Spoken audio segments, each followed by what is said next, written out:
ಒಂದು ಸಣ್ಣ ಶಾಂತ ಹಳ್ಳಿಯಲ್ಲಿ ಅರ್ಜುನ್ ಎಂಬ ಹುಡುಗ ವಾಸಿಸುತ್ತಿದ್ದ. ಒಂದು ದಿನ ನದಿಯ ದಡದ ಬಳಿ ನಡೆದುಕೊಂಡು ಹೋಗುತ್ತಿದ್ದಾಗ ಮರದ ಕೆಳಗೆ ಒಂಟಿ ನಾಯಿಮರಿಯೊಂದು ನಡುಗುತ್ತಿರುವುದನ್ನು ಕಂಡನು. ಅರ್ಜುನ್ ನಾಯಿಮರಿಯನ್ನು ನಿಧಾನವಾಗಿ ಎತ್ತಿಕೊಂಡು ಅದಕ್ಕೆ ಆಹಾರ ಮತ್ತು ಉಷ್ಣತೆ ನೀಡಿದರು. ಆ ದಿನದಿಂದ ಅವರು ಆತ್ಮೀಯ ಸ್ನೇಹಿತರಾದರು ಮತ್ತು ಒಬ್ಬರನ್ನೊಬ್ಬರು ಎಂದಿಗೂ ಬಿಟ್ಟು ಹೋಗಲಿಲ್ಲ. ದಿನಗಳು ವಾರಗಳಾಗಿ ಬದಲಾದವು ಮತ್ತು ಹುಡುಗ ಮತ್ತು ನಾಯಿಮರಿ ಹತ್ತಿರವಾದವು. ಅವರು ಹೊಲಗಳ ಮೂಲಕ ಓಡಿದರು, ಆಟವಾಡಿದರು ಮತ್ತು ಒಟ್ಟಿಗೆ ನಗುವನ್ನು ಹಂಚಿಕೊಂಡರು. ಒಂದು ಮಧ್ಯಾಹ್ನ ಕಪ್ಪು ಮೋಡಗಳು ಆಕಾಶವನ್ನು ಆವರಿಸಿದವು.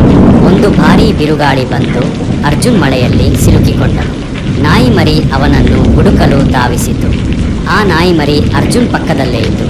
ಬಿರುಗಾಳಿ ಕಡಿಮೆಯಾಗುವವರೆಗೂ ಅವನನ್ನು ಬೆಚ್ಚಗಿಟ್ಟಿತು. ಅವರ ಬಾಂಧವ್ಯ ಬಲವಾಯಿತು, ನಿಜವಾದ ಸ್ನೇಹ ಶಾಶ್ವತವಾಗಿ ಉಳಿಯುತ್ತದೆ ಎಂಬುದನ್ನು ಸಾಬೀತುಪಡಿಸಿತು.